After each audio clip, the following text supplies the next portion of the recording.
رحیم یا کا نعبد و یا کا نستعین۔ میرے پاکستانیوں، جب میں سمجھتا ہوں کہ یہ اب حکومت کامیاب ہوگی ہے سائفر کو دبانے کے لیے، کیونکہ سائفر کے اندر ایک ایسی چیز ہے جو ڈائریکٹلی یہ جو لوگ اس وقت حکومت کر رہے ہیں اور ان کے پیچھے جو سہولت کار تھا، یہ تو ڈائریکٹلی ان کے اوپر آتا ہے کہ انہوں نے ایک سازش کر کے ایک الیکٹڈ حکومت کرائی، لیکن یہ خود ہی اپنے پیر پہ کلہاڑی مارنے کے لیے ماہر ہیں۔ اتنا ان کو خوف ہے کہ عمران خان کسی طرح الیکشن سے باہر کیا جائے، کیونکہ ڈر لگا ہوا ہے کہ الیکشن میں آگے تو ہار جائیں گے، تو ان کی پوری کوشش ہوتی ہے کہ ہر کوئی موقع نہ جائے کہ کسی طرح اس کو ڈسکوالیفائی کرے، جیل میں ڈالے۔ یہ کوئی 14 مہینے سے یہ لگے ہوئے ہیں۔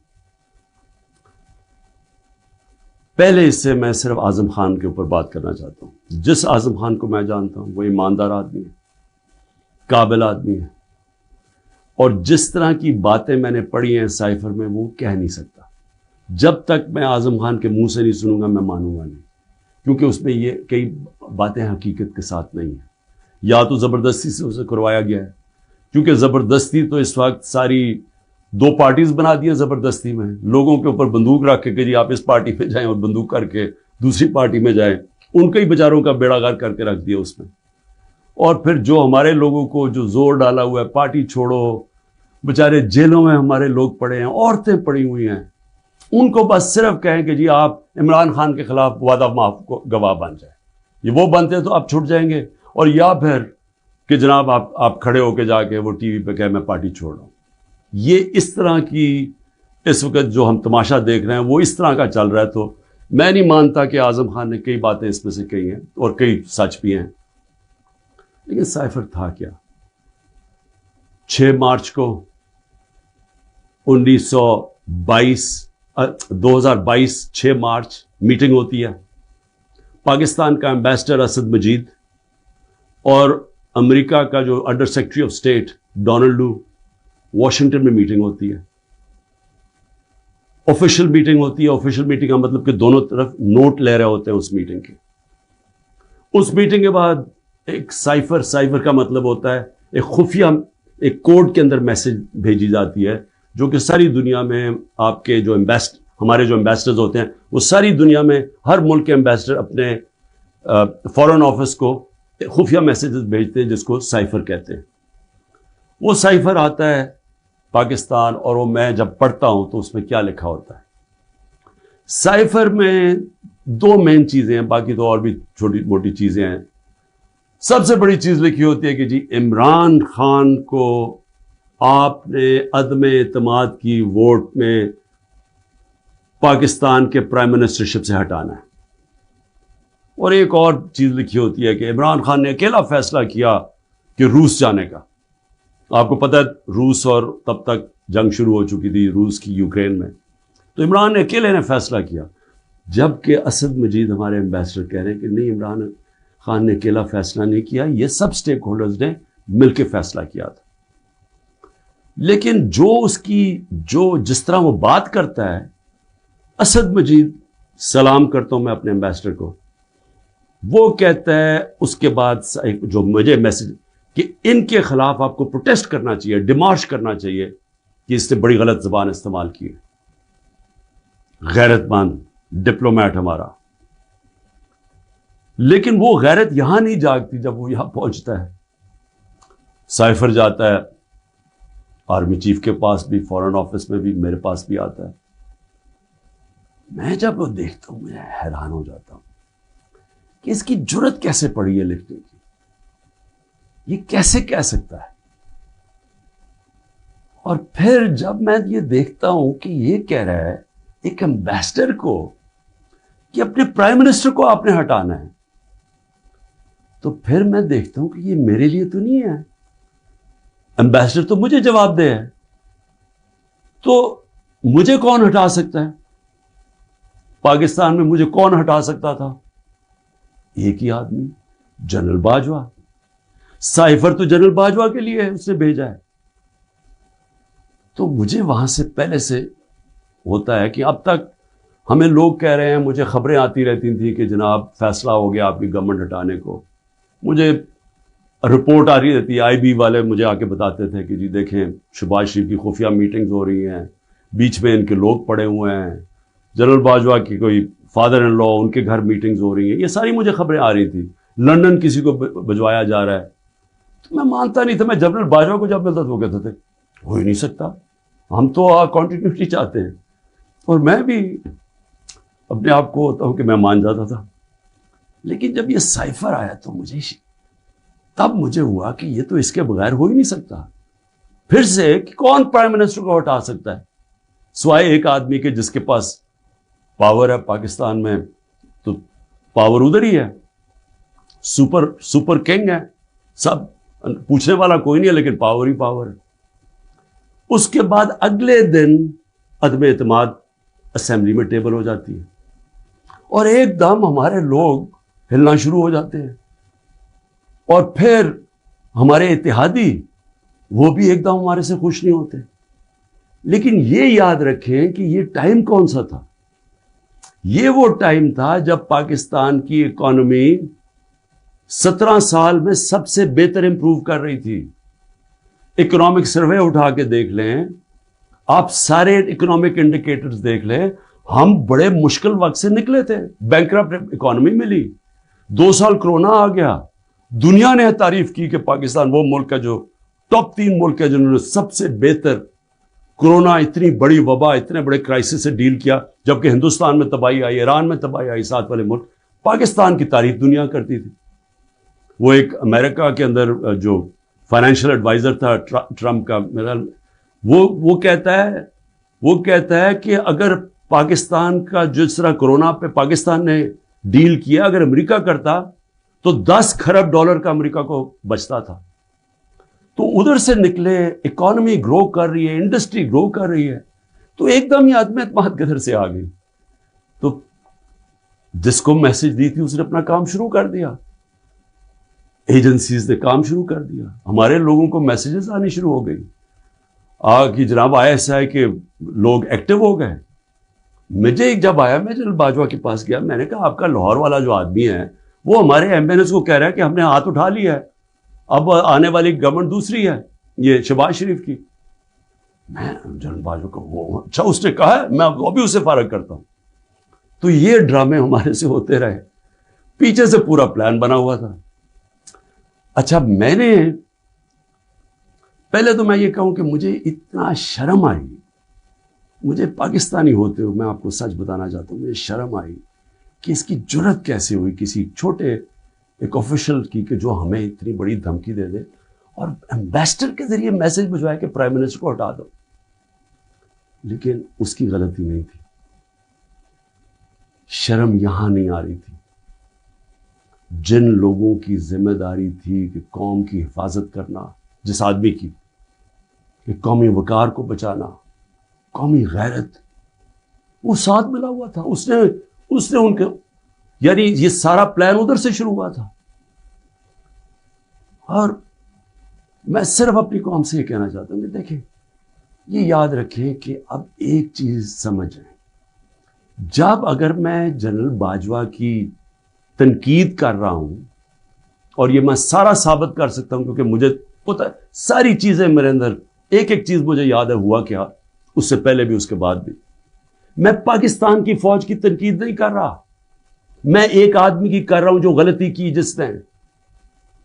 یہ ہم بہت بڑا ظلم کر رہے ہیں اپنے ملک سے کہ ہم جنرل فیصل نصیر, مجھے پہلے سے پتا تھا کہ میرے اوپر, میں 6 ہفتے پہلے سے لگا ہوا تھا کہ مجھے انہوں نے قتل کرنے کی کوشش کرنی ہے اور دینی انتہا پسند کے نام. میری جلسوں کے اندر تقریریں تھیں.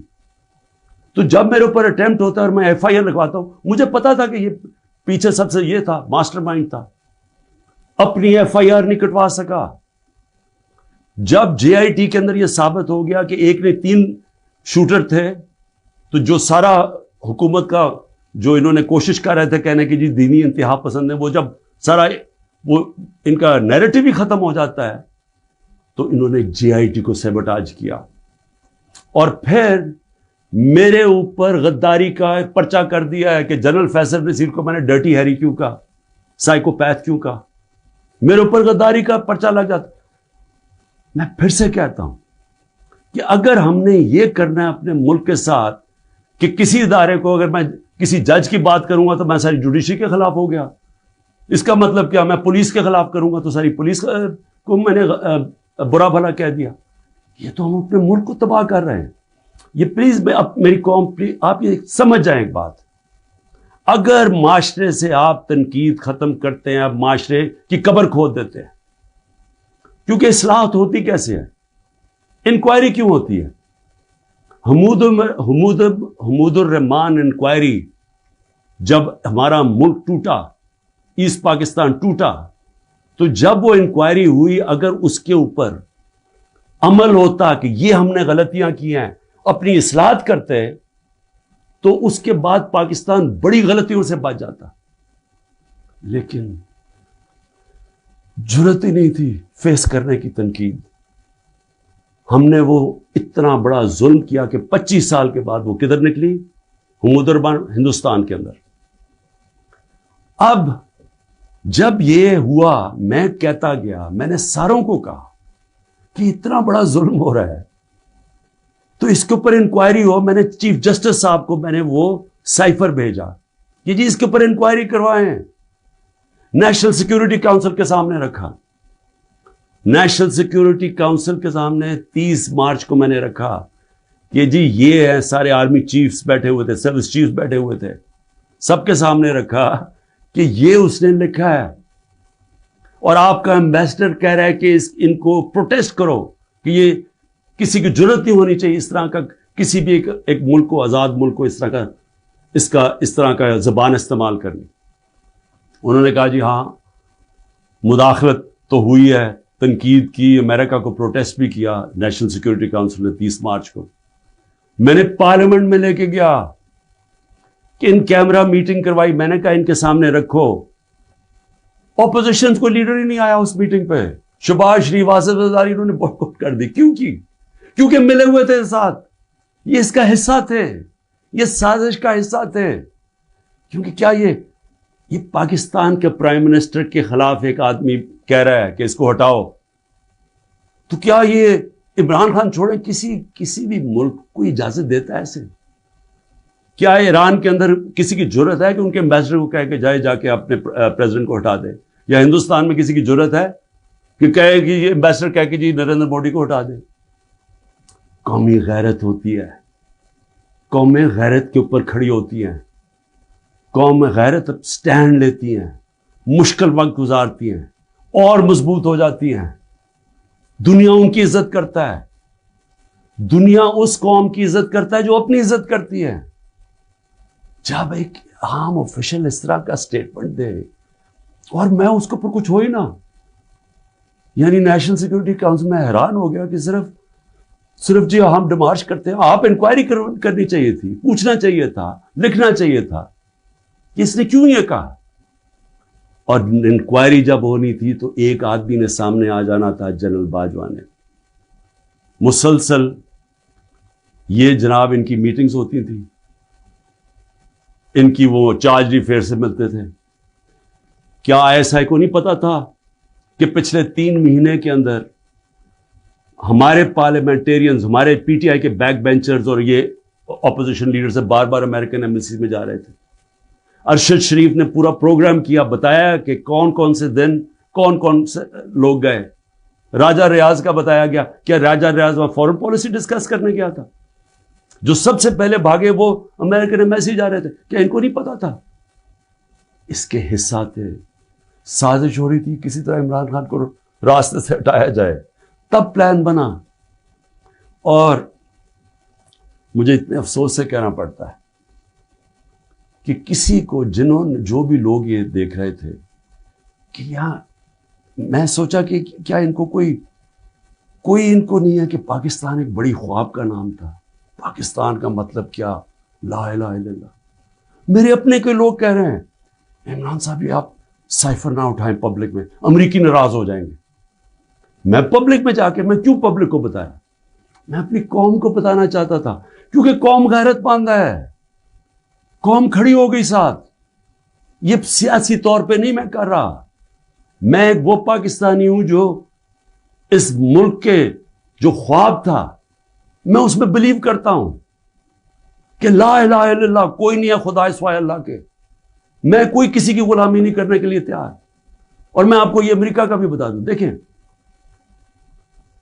امریکہ کی ایک بات سمجھ ہے، امریکہ جو ہے وہ اپنے مفاد کے لیے فیصلے کرتا ہے، وہ دوستیاں نہیں نبھاتا، امریکہ اپنے انٹرسٹ کو پروٹیکٹ کرتا ہے۔ ہمارا کام ہے ہم اپنے انٹرسٹ پروٹیکٹ کریں۔ جب وار آن ٹیرر میں نے مخالفت کی کہ ہمیں امریکہ کی جنگ میں نہیں شامل ہونا چاہیے، اٹھا لے میری سٹیٹمنٹس، میں ہر بار کہتا رہا کہ یہ ہماری جنگ نہیں ہے۔ میں کیوں کہہ رہا تھا؟ میں اپنے لوگوں کے لیے کہہ رہا تھا۔ مجھے امریکہ نے باہر اینٹی امریکن کہنا شروع کر دیا، پاکستان میں مجھے انہوں نے طالبان خان کہنا شروع کر دیا کہ جی دیکھیں ہماری اپنی گورنمنٹ مجھے، یعنی ہمارا جو اس وقت جنرل مشرف نے کہا جی یہ تو داڑھی کے بغیر دہشت گرد ہے۔ میرا کیا مقصد تھا کہ آپ نے 80 کی دہائی میں لوگوں کو کہا کہ جب بھی فورن آکوپیشن ہو، یعنی کہ کوئی دوسرا افغانستان کے اوپر باہر سے روس نے قبضہ کیا ہوا ہے تو وہ جہاد ہے، اور جب امریکہ قبضہ کرتا ہے آپ کہتے ہیں اب دہشت گردی ہے۔ میں ان کو سمجھا رہا تھا کہ اس کا فال آؤٹ آئے گا پاکستان کے اوپر، 80,000 پاکستانی مار گئے، پتہ نہیں کتنے 100 ارب ڈالر سے زیادہ ملک کو نقصان ہوا، لیکن اس سے زیادہ جو دنیا میں ہم بدنام ہوئے، ساری دنیا میں ہمارا مذاق، ہمیں کہا گیا جی سب سے خطرناک ملک ہے پاکستانی دہشت گرد۔ پاکستانیوں سے جو دنیا میں ہوا، ہرا پاسپورٹ دے کے لیدر لائن میں کھڑا کر دیتے تھے، کتنے پاکستانیوں کو باہر سے ڈپورٹ کر دیتے تھے۔ پوچھیں بیرون ملک پاکستانیوں سے ان کے اوپر کیا گزری ہے۔ اور مجھے جی عمران خان طالبان خان ہے جی، یہ جی دہشت گردی کے ساتھ ہے۔ اور یہ بھی میں اب آپ کو بتاؤں کہ یہ جو تھا یہ میرے خلاف کیس بلڈ اپ ہوا۔ جنرل باجوہ نے کیوں کہا کہ جی یہ ہم جب روس سے واپس آئے، اچھا اب روس کیا ہے ذرا سننے والے، اس میں سائفر پہ کیا لکھا کہ عمران خان خود روس کیا ہے۔ میں عمران خان نے خود روس کیوں جانا تھا؟ فورن آفس نے مجھے کہا، بیٹھ کے مشاورت ہوئی، ہم نے سارے پاکستان کے ایکس فورن سیکرٹریز کو بلایا، سب نے کہا کہ آپ کا رشیا جانا بہت ضروری ہے، ہمیں اپنے تعلقات ٹھیک کرنے چاہیے۔ پھر ہمیں 20 لاکھ ٹن گندم چاہیے تھی ان سے، وہ ہم بات کرنا چاہتے تھے، کنسیشن میں تھے۔ اس کے بعد جب ٹینشن ہوئی یوکرین سے تو تیل کی قیمتیں آسمانوں پہ چلی گئیں، کموڈیٹی سپر سائیکل آ گیا۔ انہوں نے کہا کہ آپ وہاں جا کے تو ان سے نیگوشیٹ کریں سستا تیل۔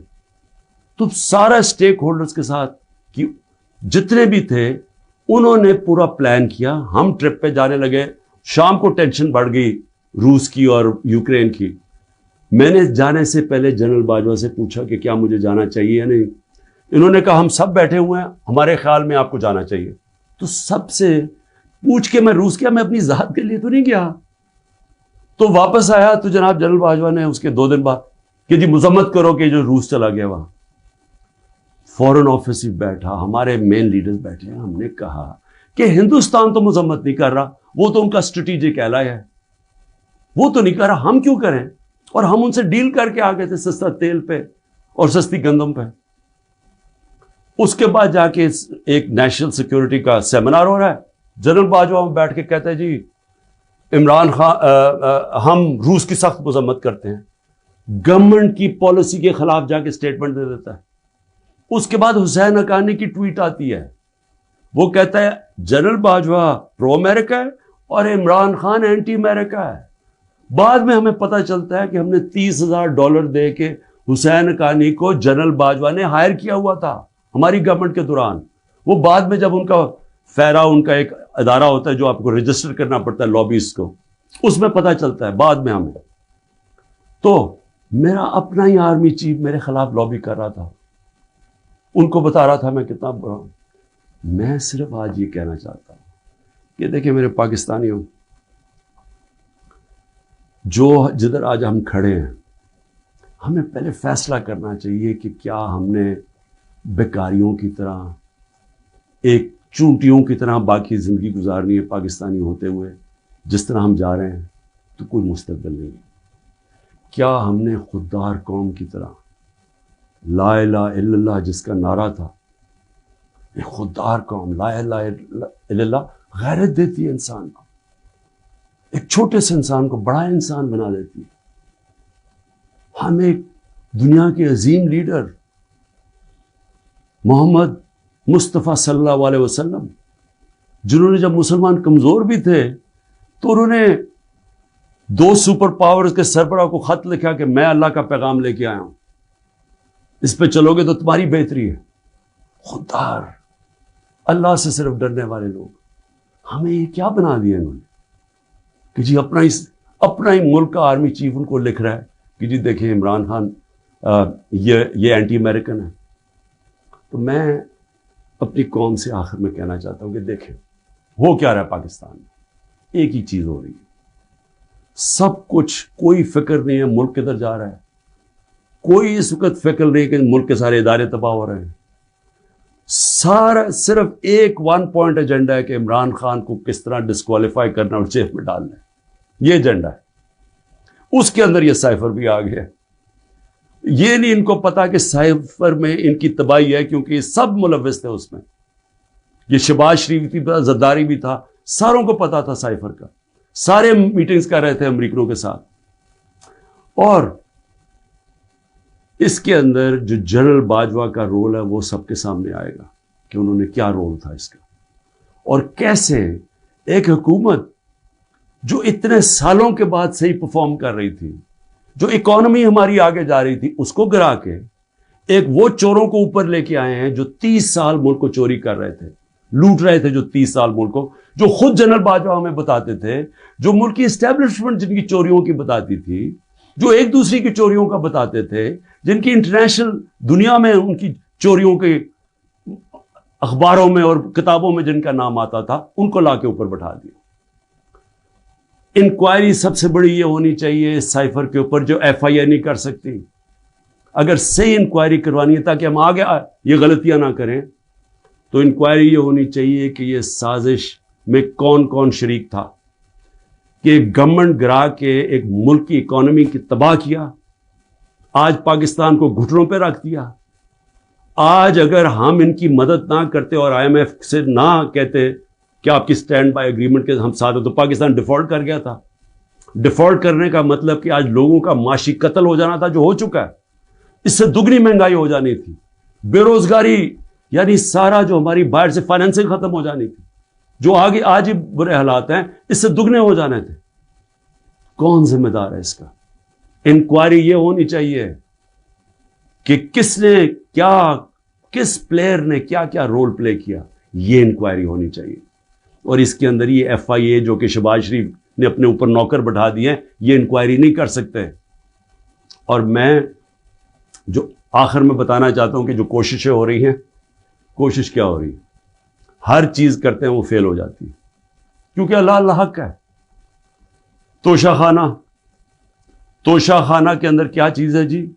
عمران خان نے ان کو کہا کہ جو توشہ خانہ میں ابھی بھی لوگ بیٹھے ہوئے ہیں جن کا کام ہے اسیس کرنا کہ ایک جب آپ کو تحفہ ملتا ہے اس کی کیا قیمت ہے، میں نے ان کو کہا کہ کم قیمت دکھاؤ، اور آپ وعدہ معاف گواہ ڈھونڈ رہے ہیں کہ کوئی جا کے بتائے کہ عمران خان نے ہمیں کہا تھا قیمت کم دکھائیں۔ اور اس کے علاوہ القادر یونیورسٹی، یعنی یہ سوچیں کہ ایک یونیورسٹی بنتی ہے جو سیرت نبی پڑھانے کے لیے، تاکہ لوگوں کا کردار ہم ٹھیک کریں، کیریکٹر بلڈنگ کریں، بتائیں کہ ہمارے جو بڑے بڑے صوفی تھے یہاں جن کی وجہ سے اسلام پھیلا، ان کی پیغام کیا تھا، نئے لیڈرشپ پروڈیوس کریں جو کہ سیرت نبی پہ ہوں، اور پھر مفت تعلیم ملے، ٹیکنالوجی بھی پڑھائی جائے لیکن مفت تعلیم۔ اس وقت سارے جو پڑھ رہے ہیں وہ ہیں جو کہ غریب گھرانوں کے اسٹوڈنٹس ہیں، مفت پڑھ رہے ہیں وہاں۔ یہ جناب عمران خان نے جرم کیا ہے کہ جی القادر یونیورسٹی بنا دی، جو ذاتی فائدہ ہو گیا مجھے، جس طرح کہ مجھے اس سے کوئی آمدنی آ رہی ہے، جس طرح شوکت خانم سے ہی آ رہی ہے یا نمل یونیورسٹی سے۔ اور پھر میرے اوپر پہلے ظلم کیا جاتا ہے اور میرے اوپر ہی کیسز کر دیتے ہیں۔ 9 مئی کو سپریم کورٹ کہتا ہے کہ عمران خان کے اوپر غیر آئینی اور غیر قانونی واردات کی گئی، مجھے وہاں سے اغوا کیا گیا، جو کمانڈوز مجھے وہاں سے لے کے گئے. سپریم کورٹ کا ورڈکٹ ہے. اور جس طرح مجھے ذلیل کیا، لوگوں کو مارا، ڈنڈے مارے، وکیلوں کو مارا، اس کے بعد ساری دنیا میں خبر دیکھا کہ مجھے ایک مجرم کی طرح پکڑ کے لے کے جا رہے ہیں. تو میرے اوپر 30 کیس ہو جاتے ہیں. جب میں 4 دن بند ہوتا ہوں اندر، جب جیل کے اندر، تو 30 کیس میرے اوپر ہو جاتا ہے کہ جی میری وجہ سے وہ جو رد عمل آیا. اور رد عمل نہیں آنا تھا کہ جب آپ ناانصافی کرتے ہیں، جو سپریم کورٹ کہتا ہے ناانصافی ہے، وہ جو بچارے نکلتے ہیں پرامن مظاہرے کرنے کے لیے، جو 27 سال سے ہم نے کیے ہیں، ان کے اوپر گولیاں چلاتے ہیں. 25 لوگ ہیں جن کو انہوں نے شہید کیا ہے. 16 کے پاس ہمارے پاس ڈیٹس ہیں، 9 غائب ہیں ابھی. 3 لوگوں کی ٹانگیں کٹتی ہیں. ایک آدمی پیرالائزڈ ہے اس وقت، کمر میں گولی لگتی ہے. اور یہ کیا کرتے ہیں، اوپر سے انہی کے اوپر کیس بنا دیتے ہیں. ساری دنیا کے اندر اب جب ایک کوئی پولیس کی گولی لگی تھی نا ایک فرانس کے اندر، 4 دن سارے فرانس میں آگ لگی، 100 بلڈنگز اور گاڑیاں جلا دی لوگوں نے. تو آپ کو پوچھ نہیں رہا کہ آپ پاکستانی نہیں تھے. اور 100 لوگوں کو گولیاں اور لگتے ہیں، اور جن کو ایک کو جس کو گولی لگتی ہے، ٹانگ کٹ جاتی ہے، اس کو پکڑ کے جیل میں ڈال دیتے ہیں. یہ کسی ملک میں اس طرح ہوتا ہے؟ یہ ظلم ہوتا ہے. اور پھر ضلع شاہ کا قتل ہوتا ہے، عمران خان کے اوپر قتل کا کیس ڈال دیتے ہیں. بعد میں جب پتہ چلتا ہے تشدد ہوا ہے اس کے اوپر 26 جگہ، تو پھر کہتے ہیں ایکسیڈنٹ میں، پھر بھی میرے پہ کیس ڈال دیتے ہیں. کوئٹہ کے اندر ایک سارے کوئٹوں کا پتہ ہے، ذاتی دشمنی پہ ایک وکیل مارا جاتا ہے، عمران خان کے اوپر 302 قتل کیس ہو جاتا ہے. میں سوال یہ پوچھتا ہوں کہ کیا قوم یہ ناانصافی نہیں دیکھ رہی؟ اور یہ جو نظام آپ کر رہے ہیں، یہ سمجھ رہے ہیں کہ یہ بہت بڑا کوئی ڈنڈے مار کے اور خوف سے لوگوں کو اپنی طرف لے آئیں گے، یا لوگ ووٹ کسی اور کو دے دیں گے. یہ انسان ہے، یہ بھیڑ بکریاں نہیں ہیں. اور اس کے اوپر، اس نظام کے اوپر جو حضرت علی کا قول ہے وہ غور سے سن لیں. کفر کا نظام چل جائے گا لیکن ظلم اور ناانصافی کا نظام نہیں چل سکتا.